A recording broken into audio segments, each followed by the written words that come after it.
اعوذ باللہ من الشیطان الرجیم بسم اللہ الرحمن الرحیم الحمد للہ الذی کان موجودا قبل حدوث الاشیاء ویبقى بعد فناء الاشیاء تفرد بالاولیۃ والقدم ووسع كل شيء ما عدا بالفناء والعدم كما قال عز شانه كل شيء هالك إلا وجهه وكل نفس ذائقة الموت وقال كل من عليها فان ويبقى وجه ربك ذو الجلال والإكرام سبحان من لا يخفى عليه اختلاف النيات ولا يعزب عنه معاصي العباد في الخلوات سبحان الله الذي منه خلقة العباد وإليه المعاد فمن يعمل مثقال ذرة خيرا يره ومن يعمل مثقال ذرة شرا يره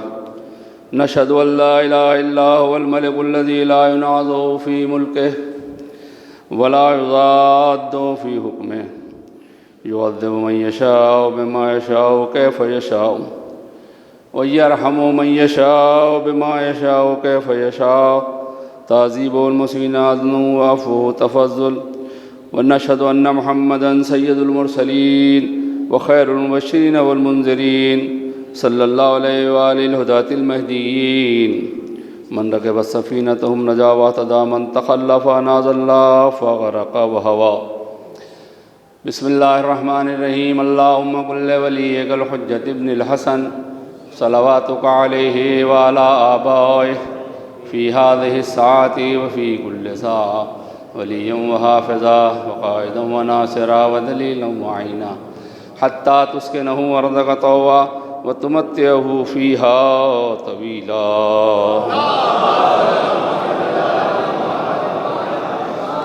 أوصيكم عباد الله ونفسي تقوى الله أعوذ بالله من الشيطان الرجيم بسم الله الرحمن الرحيم يا أيها الذين آمنوا كتب عليكم الصيام كما كتب على الذين من قبلكم لعلكم تتقون بندگان خدا،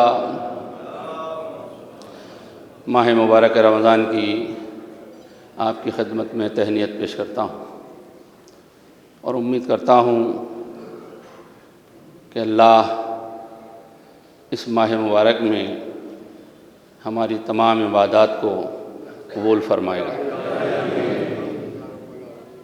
اور ترغیب دلانا چاہتا ہوں کہ اس ماہ مبارک میں زیادہ سے زیادہ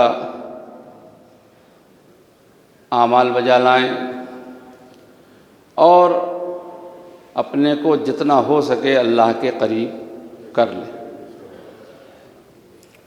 پیغمبر ارشاد فرماتے ہیں صلی اللہ علیہ وآلہ وسلم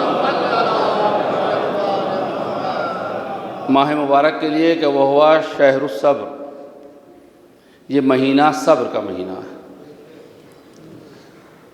اور صبر کرنے کا صلہ جنت ہے، اور یہ بھائی چارگی اور مواسات کا مہینہ ہے، اور اس مہینے میں خداوند عالم رزق میں اضافہ فرماتا ہے۔ یہ ایسا مہینہ ہے جس کا آغاز رحمت ہے، جس کا درمیان یعنی وسط مغفرت ہے، اور اختتام اجابت دعا و حاجات اور آتش جہنم سے آزادی ہے۔ جناب سیدہ طاہرہ سلام اللہ علیہا ارشاد فرماتی ہیں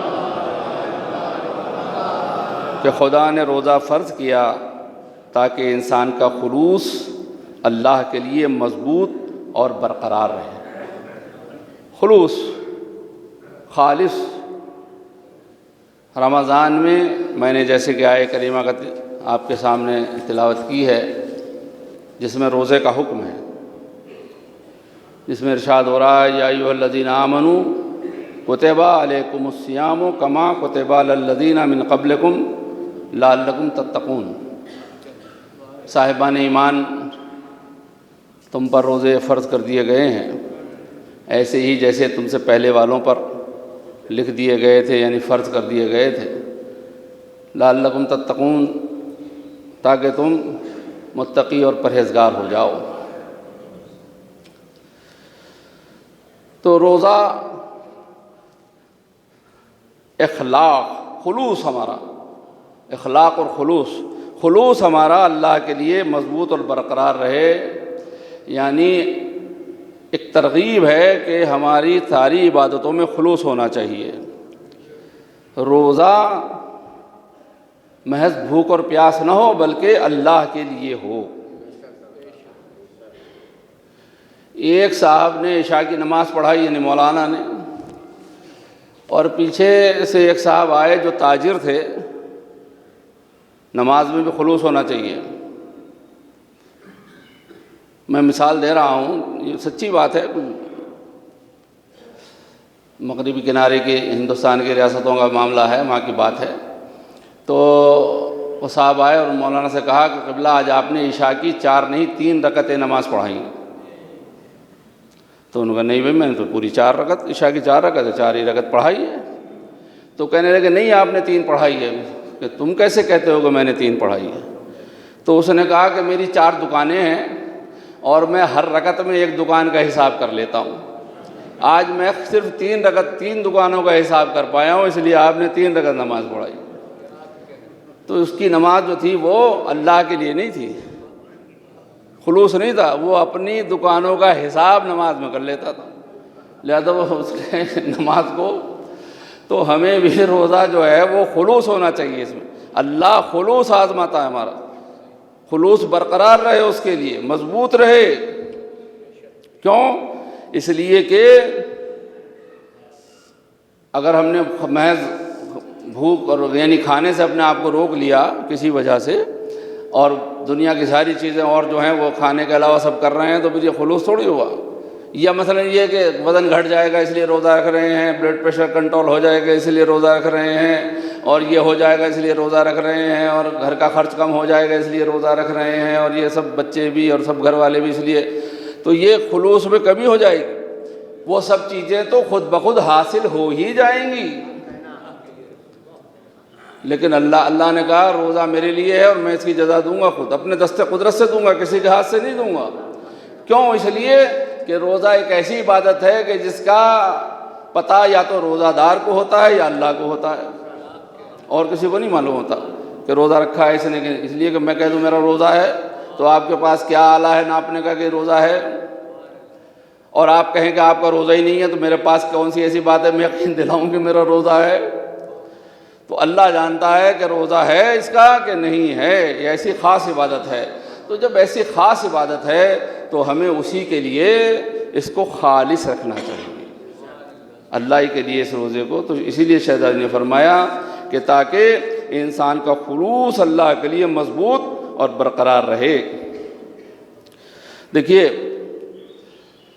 جب ہم افطار کرتے ہیں روزہ تو 2 دعائیں پڑھتے ہیں۔ ایک تو کیا ہے افطار کی دعا، اللہم لک صمت وعلی رزقک افطرت وعلیک توکلت، خدایا میں نے تیرے لیے روزہ رکھا، یہ جو روزہ تھا یہ تیرے لیے میں نے رکھا، اور تیرے رزق سے افطار کیا۔ یعنی یہ بات یاد رہے کہ تیرے لیے میں نے روزہ رکھا ہے، اور جو افطار اب کر رہا ہوں یہ بھی رزق تیرا ہی دیا ہوا ہے، اور والے کا توکل تو، اور تجھی پر مجھے میرا توکل ہے، بھروسہ ہے، تجھی پہ میرا پورا یقین، دار و مدار، اطمینان، جو کچھ بھی کہیے تجھی پہ ہے کہ دن بھر بھوکا رہا تو نے ہی رزق دیا تو میں نے افطار کر لیا، اب کل جب روزہ رکھوں گا تو تجھی پہ بھروسہ ہے کہ تو افطار کے وقت پھر مجھے رزق دے گا اور کسی پہ نہیں۔ اور اخلاق، مولا فرماتے ہیں روزہ اس لیے فرض کیا گیا تاکہ بندے کے اخلاق کو آزمایا جائے، مینرز، اخلاق اس کا کیسا ہے۔ ایک چھوٹی سی دعا ہے مگر بڑی کام کی ہے افطار کے وقت۔ جب یہ دعا پڑھ لیں اللہم لک صمت تو اس کے بعد جب لقمہ ہاتھ میں اٹھائیں تو لقمہ اٹھانے کے وقت ایک دعا پڑھیں، بسم اللہ الرحمن الرحیم، یا واسع المغفرت اغفر لی، اے بہت زیادہ بخشنے والے، اے بہت زیادہ بخشنے والے، اس وقت وسعت ہے تیری بخشش میں، اغفر لی، مجھے بھی بخش دے، میرے لیے بھی بخشش لکھ دے۔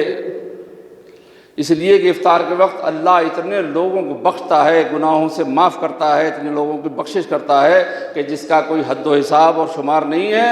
لہذا کہہ رہا ہے کہ جب تو نے انہیں بخش دیا تو مجھے بھی بخش دے اس وقت، اور یہ بھی ہے کہ انہیں بھی بخش دے اور مجھے بھی بخش دے۔ پیغمبر اکرم حضرت محمد مصطفیٰ صلی اللہ علیہ وآلہ وسلم ارشاد فرماتے ہیں، ماہ مبارک میں اپنے اخلاق کو درست رکھو تاکہ اس دن صراط سے بآسانی گزر جاؤ جس دن سارے قدم پھسل رہے ہوں گے، کثرت سے پھسل رہے ہوں گے پل صراط سے لوگ۔ لیکن روزے میں اگر اپنا اخلاق درست رکھا، اپنے آپ کو تمام ان حدود کا پابند بنایا جو روزے کی حدیں معین کی ہیں اللہ نے اور ہمارے نبی اور ائمہ علیہ الصلوۃ والسلام نے ان کی پابندی کی، تو چاہے کوئی پھسل جائے، ادھر والا پھسل جائے یا ادھر والا پھسل جائے، مگر وہ انسان پل صراط سے اس کے قدم نہیں پھسلیں گے جس نے روزے میں اپنے اخلاق کو درست رکھا۔ ایک خواہش کی ہے کہ جتنی ہو سکے مجھ پر صلوات پڑھنا، یعنی پیغمبر صلی اللہ علیہ محمد، جو زیادہ صلوات پڑھے گا اللہ اس کے عمل کے پلے کو بھاری کر دے گا۔ جس دن لوگوں کے پلے اعمال کے ہلکے ہوں گے، اٹھے چلے جا رہے ہوں گے، اور جو صلوات پڑھ رہا ہوگا اس کا وزن بھاری رہے گا پلے کا، وہ اٹھ نہیں پائے گا جلدی سے، لہذا صلوات بھی زیادہ پڑھیں۔ پھر فرمایا، یاد رکھو کہ روزہ فقط کھانے پینے سے پرہیز کا نام نہیں ہے، بلکہ روزے میں انسان کو اپنی زبان کو جھوٹ، اپنی نگاہوں کو نامحرم سے محفوظ رکھنا چاہیے اور کسی شخص سے جھگڑا نہیں کرنا چاہیے۔ اپنے کو حسد سے، غیبت سے بچاؤ، اور نہ جھوٹی قسم کھاؤ بلکہ سچی قسم بھی نہ کھاؤ، گالی نہ دو، ظلم نہ کرو، بے عقلی کا کام نہ کرو۔ سال بھر بے عقلی کا کام کیا کرتے ہیں، کم سے کم رمضان میں تو بے عقلی کا کام نہ کریں۔ اب یہ بتانے کی ضرورت نہیں ہے بے عقلی کے کام کیا ہوتے ہیں، جس چیز کی ضرور آگے بات آئے گی۔ بے عقلی کا کام نہ کرو، ہر ایک سے رنجیدہ نہ ہو، اور یاد خدا سے غافل نہ ہو۔ یہ عقل کا کام ہے، جو کام یاد خدا سے غافل کر دے وہی بے عقلی کا کام ہے۔ جو بات مناسب نہیں ہے اس کے بارے میں خاموش رہو، یہ عقل کا کام ہے۔ صبر اور سچائی سے کام لو، اپنے کو اہل شر سے دور رکھو، شریر لوگوں سے، جن کا کام شرارت ہے، فساد ہے، نفرت ہے، سماج کو بگاڑنا ہے، سماج کو خراب کرنا ہے، شر پھیلانا، فساد پیدا کرنا، ان سے اپنے کو دور رکھو۔ اور سچ اور سوچ لو کہ آخرت قریب ہے، اور سوچ لو کہ آخرت قریب ہے، اور ظہور امام علیہ السلام کے منتظر رہو، عجل اللہ تعالیٰ فرجہ۔ یہ ایک چھوٹا سا خاکہ ہے جو اس پہ اگر انسان عمل کرے گا تو ظاہر سی بات ہے، بات اخلاق کی ہو رہی ہے، تو دعائے سحر، یعنی سحر کے وقت سے جو معصومین نے دعائیں تعلیم کی ہیں، اور پھر افطار کے وقت تک کی دعائیں ہیں، ایک دو کا ترجمہ میں نے آپ کی خدمت میں پیش کیا، اس سے اندازہ ہوتا ہے کہ یہ ماہ مبارک کتنا مبارک ہے۔ دعائے سحر ابو حمزہ شمالی امام زین العابدین علیہ الصلوۃ والسلام کی تعلیم کردہ دعا، فرماتے ہیں کہ خدایا اپنے عتاب کے ذریعے ہماری تنبیہ نہ کرنا، عذاب سے، عتاب سے ڈرا کے تنبیہ، اس لیے کہ وہ کوئی اور لوگ ہوں گے جنہیں عذاب سے ڈرایا جاتا ہے، اور ہماری تنبیہ نہ کرنا، اور ہمیں اتنی چھوٹ نہ دے دینا کہ ہم دھوکے میں پڑ جائیں۔ کچھ قومیں ہیں دنیا میں جو دھوکے میں پڑی ہوئی ہیں، اللہ کی رسی کو ڈھیل ہو رہی ہے تو وہ دھوکے میں پڑی ہوئی ہیں کہ ہم ساری دنیا کو فنا کر دیں گے، مٹا دیں گے، کھا جائیں گے، صفحہ ہستی سے مٹا دیں گے۔ وہ بھول گئے ہیں یہ اللہ ان کو چھوٹ دیے ہوئے ہے جس سے وہ دھوکے میں پڑ گئے ہیں۔ جس دن اللہ اپنی رسی کو کھینچ لے گا، دنیا سے ان کا نام و نشان مٹ جائے گا، حرف غلط کی طرح صفحہ ہستی سے مٹ جائیں گے.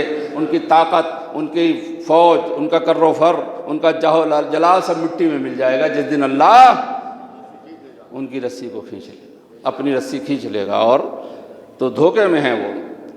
میں پیغام دینا چاہتا ہوں کہ اس دھوکے سے باہر آئیں، اور جو دنیا میں انسانوں کے ساتھ مل جل کے، مجھے کسی کے مذہب سے کوئی بحث نہیں ہے، لیکن انسان ہونے کے ناطے سب کو انسانیت کی دعوت دیتا ہوں کہ انسانوں کے ساتھ جیسے انسانوں کو رہنا چاہیے ویسے رہو، اور کسی انسان کو نہ ڈراؤ نہ دھمکاؤ طاقت کے بل پر، دولت کے بل پر، قوت کے بل پر.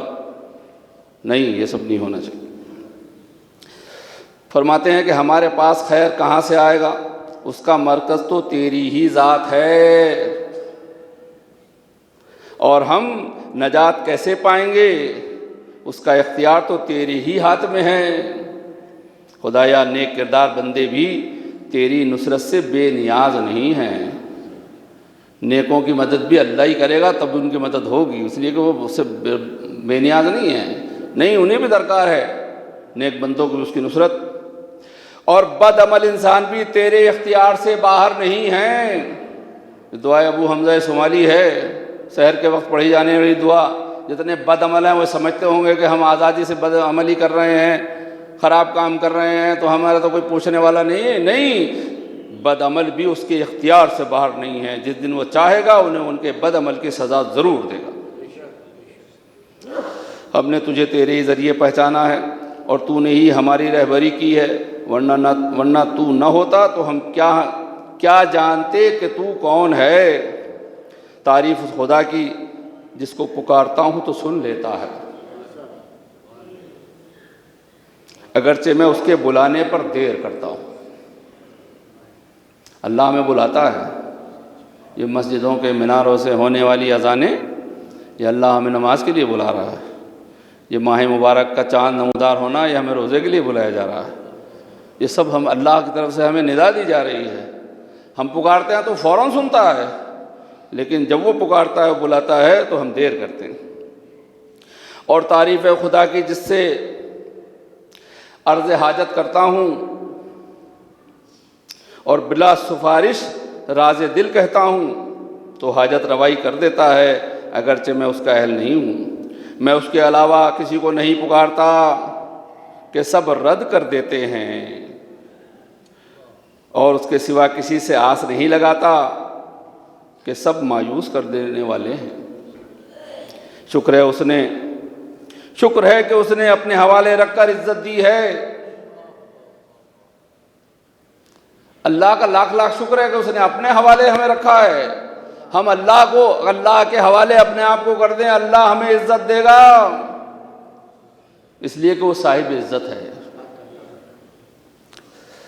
شکر ہے کہ اس نے اپنے حوالے رکھ کر عزت دی، ورنہ لوگوں کے حوالے کر دیتا تو لوگ ذلیل کر دیتے.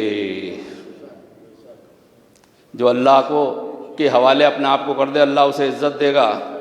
آپ دیکھ رہے ہیں کہ ایک قوم ہے، ایک ملک ہے، اسے اتنی عزت کیوں ملی ہوئی ہے؟ اس نے اپنے آپ کو اللہ کے حوالے کر دیا ہے. اور بڑے بڑے پیٹرول ڈالر والی حکومتیں ہیں، مسلم حکومتیں ہیں، مگر وہ ذلیل کیوں ہیں؟ اس لیے کہ انہوں نے اللہ کے نہیں امریکہ کے حوالے اپنے آپ کو کر دیا ہے. لہذا وہ ذلیل ان کو کر رہا ہے اور وہ ذلیل ہو رہے ہیں، اس لیے کہ انہوں نے اللہ کو چھوڑا. بندگان خدا، پالنے والے، دیکھیے پالنے والے، تیری طرف آنے والے کی مسافت بہت کم ہے. کسی نے اچھی تعبیر کی کہ 2 قدم اللہ کی طرف بڑھ جاؤ تو اللہ مل جاتا ہے. 1 قدم خواہشات نفس پر رکھنا پڑتا ہے، اور دوسرا قدم اللہ کے پاس پہنچ جاتا ہے. اتنی کم مسافت ہے. خواہشات نفس ہیں کہ جو اللہ کے دور کیے ہوئے ہیں ہمیں. جو اللہ چاہتا ہے وہ نہیں کرتے، جو ہمارا نفس چاہتا ہے ہم وہ کرتے ہیں. اللہ جو چاہے وہ کیجئے، خواہشات نفس کی نہ مانیے، لہذا اللہ سے قریب ہو جائیں گے. فرماتے ہیں کہ پالنے والے، تیری طرف آنے والوں کی مسافت بہت کم ہے، اور تو اپنے بندوں سے پوشیدہ نہیں ہے جب تک اعمال درمیان میں پردہ نہ ڈال دیں. بندگان خدا، یہ وہ دعائیں ہیں کہ جس سے ہمیں اللہ تک پہنچنے میں آسانی ہوتی ہے، ہمارے کردار اور ہمارے نفس کی اصلاح ہوتی ہے، اور ہمیں پتہ چلتا ہے کہ جس اللہ نے ہمیں پیدا کیا ہے وہ اللہ کیسا ہے۔ یہ ماہ مبارک دوسری ایک بہت ہی مختصر دعا ہے، دعائے سحر، اس میں بھی یا مفزع عند قربتی چھوٹی دعا ہے دعائے سحر کی، دعائے سحر ابو حمزہ اسماعیل تو طویل ہے۔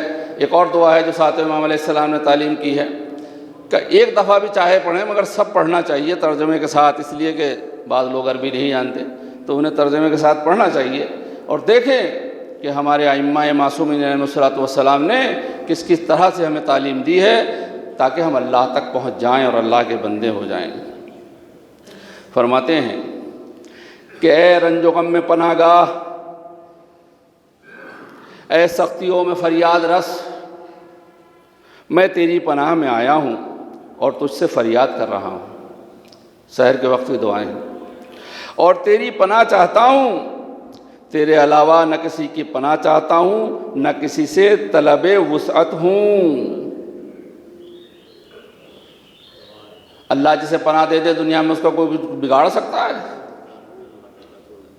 جیسا سحر کے وقت دعا پڑھیے، اللہ کی پناہ میں آ جائیے، اس کی پناہ جو ہے، اس کا قلعہ جو ہے، اسے کوئی بھید نہیں سکتا، دنیا کی کوئی طاقت۔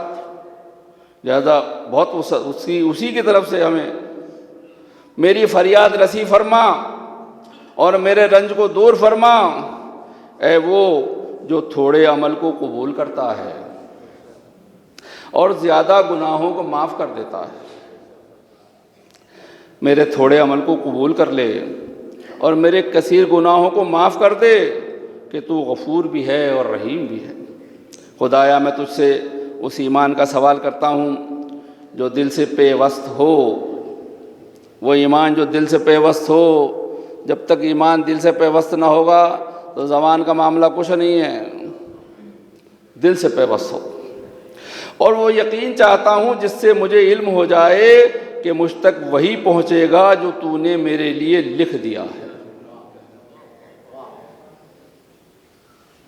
بندگان خدا فرماتے ہیں اور پھر مجھے اس معیشت سے راضی کر دے جو تو نے میرے لیے مقدر کیا ہے۔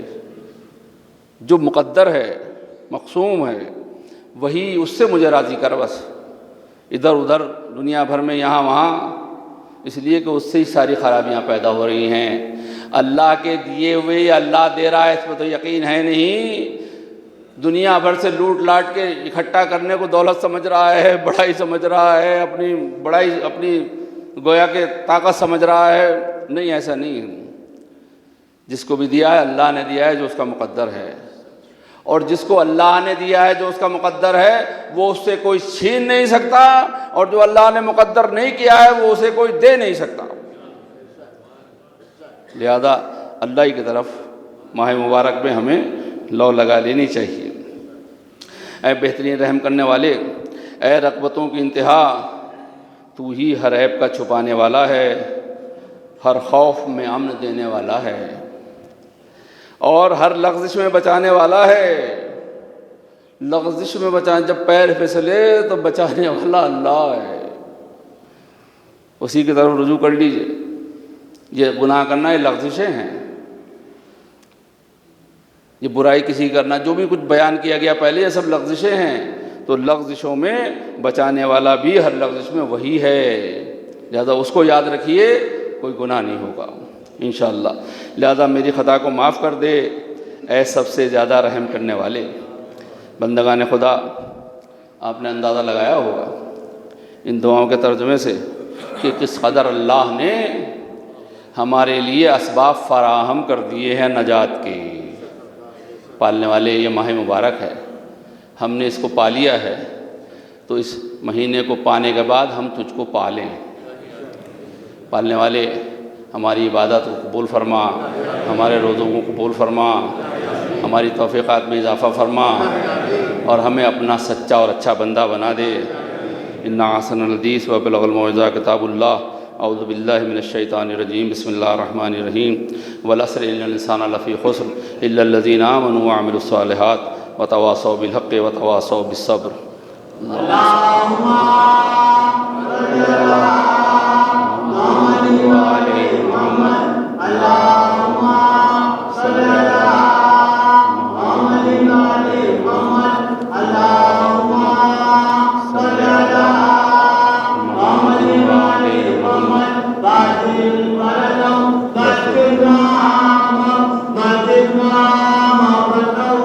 اعوذ باللہ من الشیطان الرجیم. بسم اللہ الرحمن الرحیم.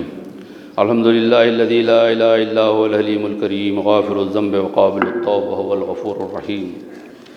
سبحان من سبقت رحمتہ غضبہ وبسط الیدین بالرحمہ. سبحان من لم یکلم نفسا الا دون وسعها وعفى عن السیئات ولم یجاز بها.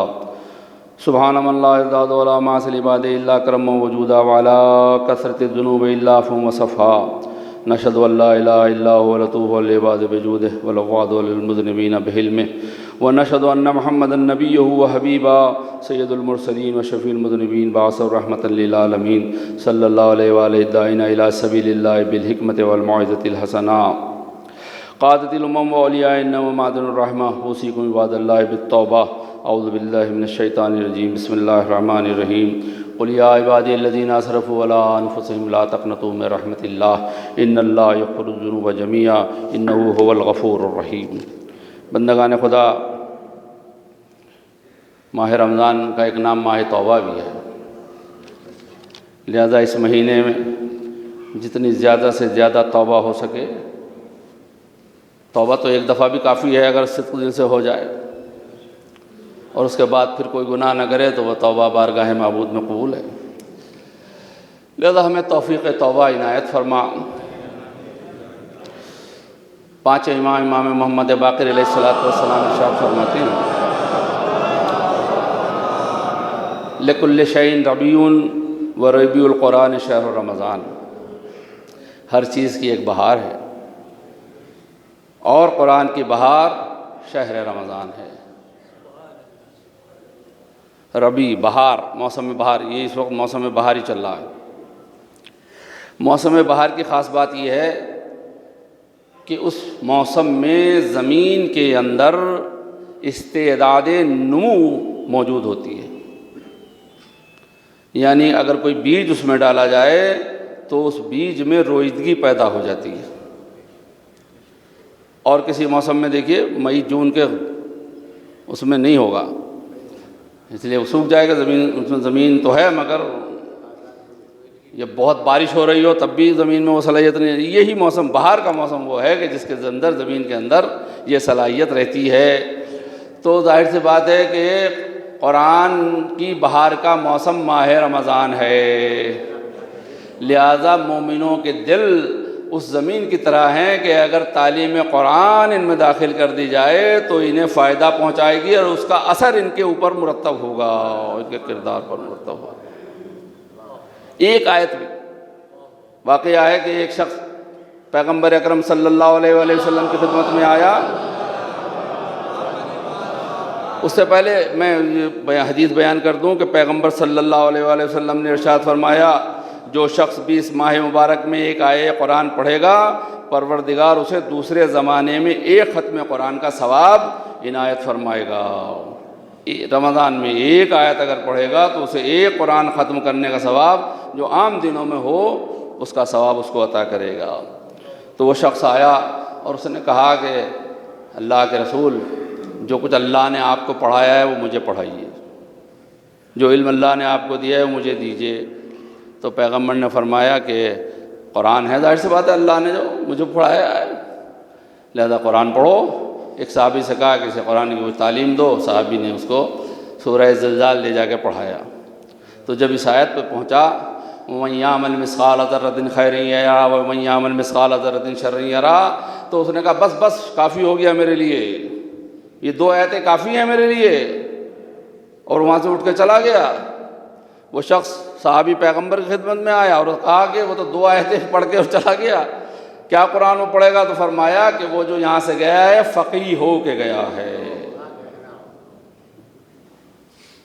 اس لیے کہ دو آیتوں سے دیکھیے کہ جو جس کا ہر عمل کو اللہ دیکھ رہا ہے اور وہ ذرہ برابر کا بھی حساب رکھے ہوئے ہے، تو اب مجھے جو وہ چاہتا ہے وہ کرنا ہے، جو وہ نہیں چاہتا وہ نہیں کرنا ہے، وہ سارا فلسفہ اسی میں آ جاتا ہے۔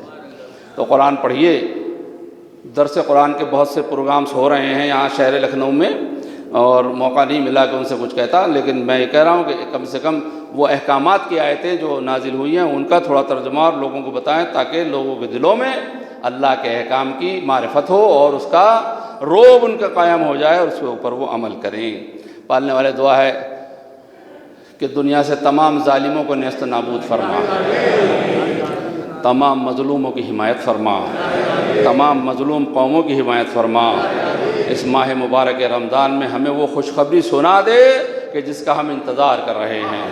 پالنے والے یہ واسطہ ہے، ہمارے علماء کا سایہ ہمارے سروں پر باقی رکھ، تمام علماء کو طول عمر عنایت فرما، علماء حق کی حفاظت فرما، خصوصاً مراجع کرام کی حفاظت فرما، قائد ملت کی حفاظت فرما۔